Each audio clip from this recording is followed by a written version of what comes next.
Bismillahirrahmanirrahim. Assalamualaikum warahmatullahi wabarakatuh.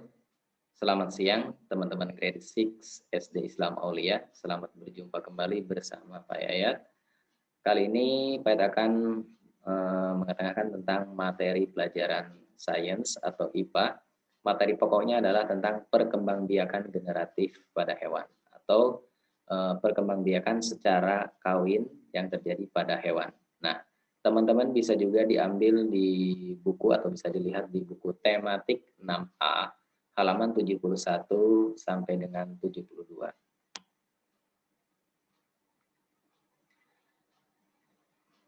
Oke, teman-teman, ketika kita berbicara cara hewan berkembang biak secara generatif, maka ketika perkembangbiakan secara generatif, maka akan melibatkan dua jenis hewan yang memiliki jenis kelamin berbeda, yaitu jenis hewan yang memiliki kelamin jantan dan jenis hewan yang memiliki kelamin betina.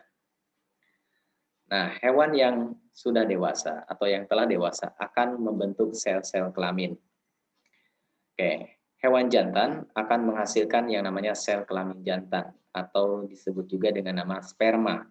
Dan untuk hewan betina bisa menghasilkan sel kelamin betina atau disebut juga dengan nama sel telur atau bisa juga disebut dengan namanya ovum. Nah, perkembangbiakan selalu diawali dengan yang namanya perkawinan atau pembuahan karena di sini namanya juga perkembangbiakan secara generatif atau melalui perkawinan. Nah, sebelum kita masuk ke proses pembuahan hewan, oke, kita jelasin dulu nih apa yang dimaksud dengan pembuahan teman-teman ya. Oke, pembuahan artinya bertemunya antara sel telur atau ovum dengan sel kelamin betina atau sperma. Atau bisa juga kita persingkat dengan nama peleburan antara ovum dengan sperma. Itu namanya pembuahan. Nah, teman-teman, setelah terjadinya pembuahan atau setelah terjadinya pertemuan antara ovum dan sperma yang bersatu, maka akan terbentuklah yang namanya zigot. Oke, yaitu sel telur yang telah dibuahi. Jadi ingat teman-teman, zigot adalah sel telur yang telah dibuahi. Oke, berikutnya setelah zigot tumbuh, maka akan menjadi tahapan selanjutnya yang disebut dengan namanya janin. Ya. Kemudian janin akan tumbuh menjadi anak atau individu baru.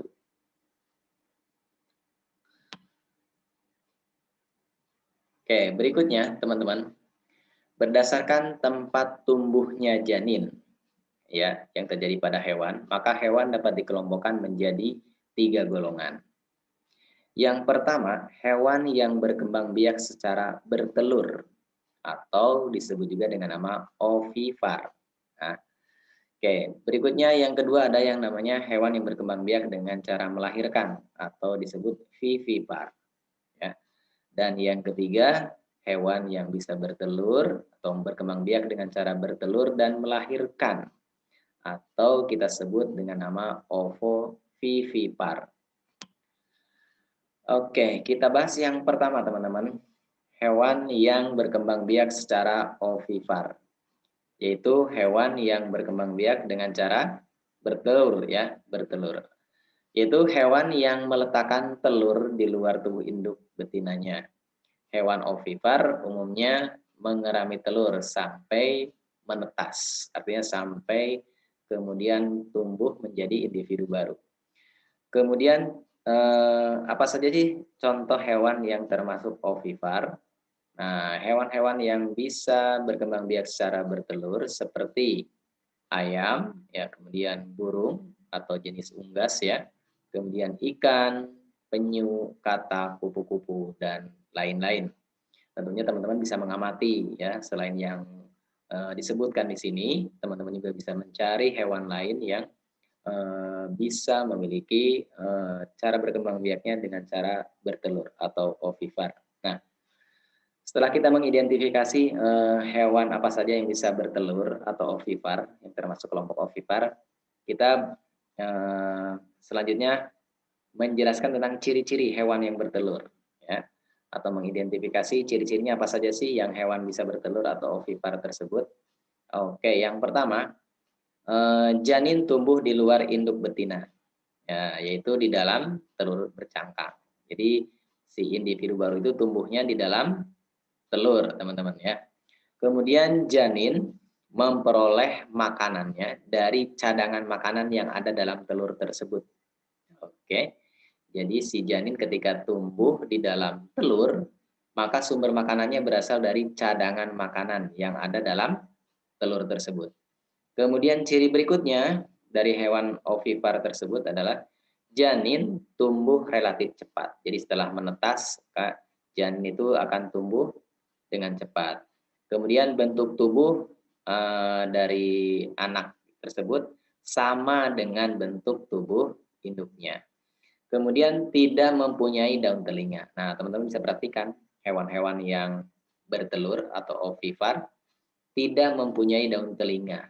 Ya, oke. Berikutnya tidak mempunyai kelenjar susu. Oke, selanjutnya tidak menyusui anaknya.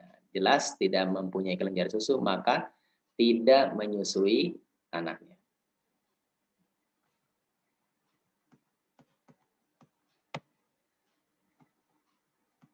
Oke, berikutnya teman-teman. Yang kedua adalah kelompok hewan vivipar. Oke, apa itu yang termasuk hewan vivipar? Oke, sebelumnya kita jelaskan dulu nih. Vivipar adalah hewan yang bisa melahirkan anaknya. Tentunya kebalikan dari yang ovipar ya. Vivipar adalah hewan yang berkembang biak dengan cara melahirkan. Oke, contohnya apa saja hewan yang bisa melahirkan atau yang termasuk vivipar? Nah, teman-teman bisa mengamati di lingkungan sekitar kita ya. Hewan-hewan yang mempunyai cara atau karakteristik cara berkembang biak dengan vivipar atau melahirkan seperti yang di sekitar kita ada kambing, misalkan kucing ya, kemudian tambah lagi ada gajah, misalkan singa, tikus, kerbau, kelelawar, sapi, kuda ya. Kemudian hewan yang ada di laut, misalkan contohnya paus dan lumba-lumba. Nah, hewan-hewan tersebut adalah termasuk kelompok hewan vivipar atau berkembang biak dengan cara melahirkan anak. Nah, bagaimana ciri-ciri hewan vivipar tersebut? Yang pertama, janinnya tumbuh di dalam rahim induk betina. Jadi janin berkembang atau tumbuh di dalam rahim induk betina. Berbeda dengan tadi teman-teman, ya, hewan yang berkembang biak secara ovipar atau bertelur. Janin tumbuh di dalam telur. Nah, kalau vivipar, janin tumbuh di dalam rahim induk betina. Makanya disebutnya dengan nama masa kehamilan. Ya. Oke, berikutnya janin memperoleh makanan dari induknya melalui plasenta. Nah, teman-teman tadi masih ingat ya perbedaannya dengan ovipar. Kalau ovipar tadi gimana? Si janin mendapatkan makanannya dari cadangan makanan yang ada di telur. Nah, sedangkan sekarang vivipar, janin memperoleh makanan dari induknya melalui plasenta. Oke, berikutnya pertumbuhan janin relatif lambat. Nah, ini berbeda dengan yang tadi ovipar yang lebih cepat. Kemudian bentuk tubuh anak yang lahir sama dengan bentuk tubuh induknya. Berikutnya mempunyai daun telinga. Nah, teman-teman bisa amati nih hewan-hewan yang bisa melahirkan tersebut. Coba teman-teman lihat memiliki daun telinga. Ya. Berikutnya adalah menyusui anaknya, ya, atau kita sebut juga dengan nama mamalia, ya, hewan yang bisa menyusui, yang melahirkan, kemudian berdaun telinga, itu ciri-ciri dari hewan mamalia. Oke, berikutnya yang ketiga atau kelompok yang ketiga, hewan yang berkembang biak secara ovovivipar. Apa itu ovovivipar?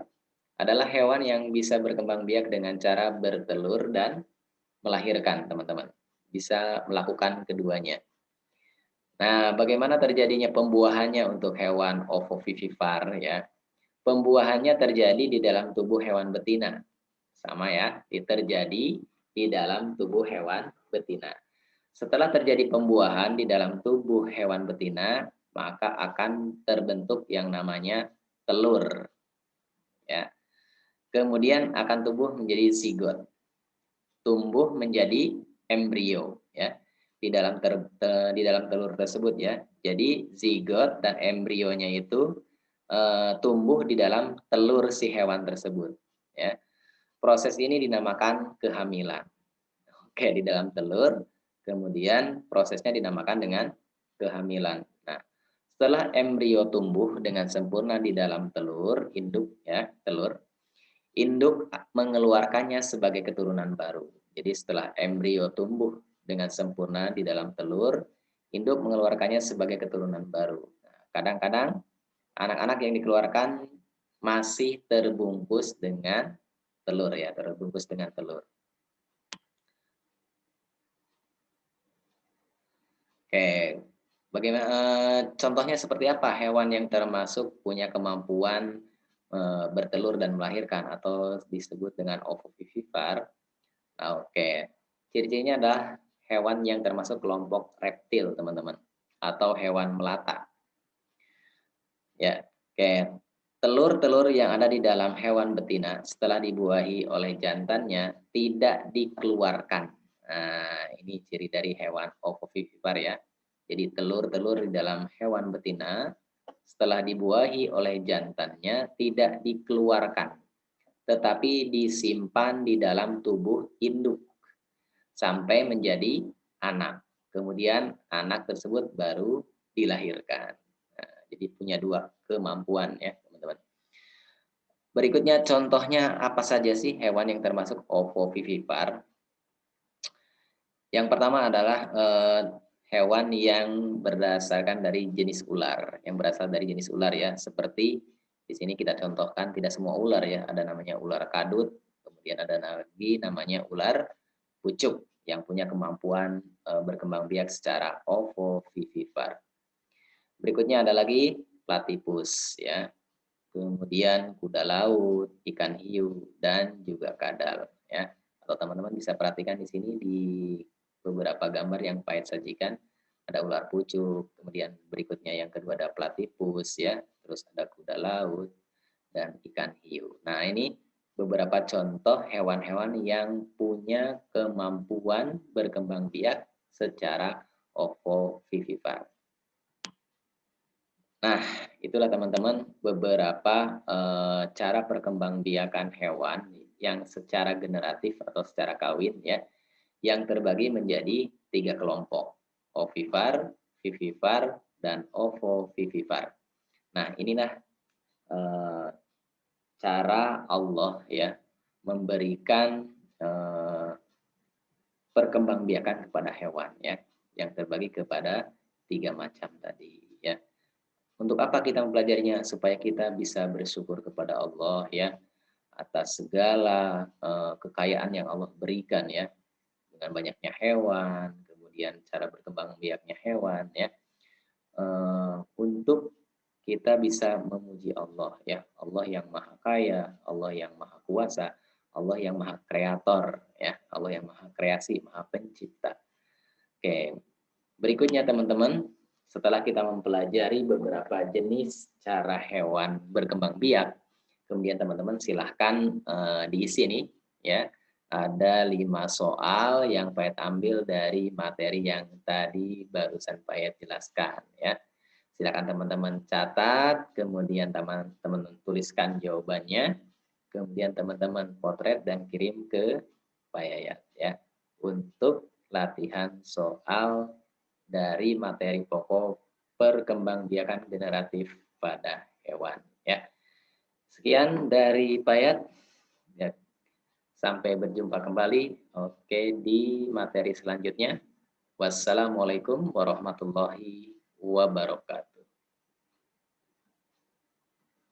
Terima kasih teman-teman semuanya.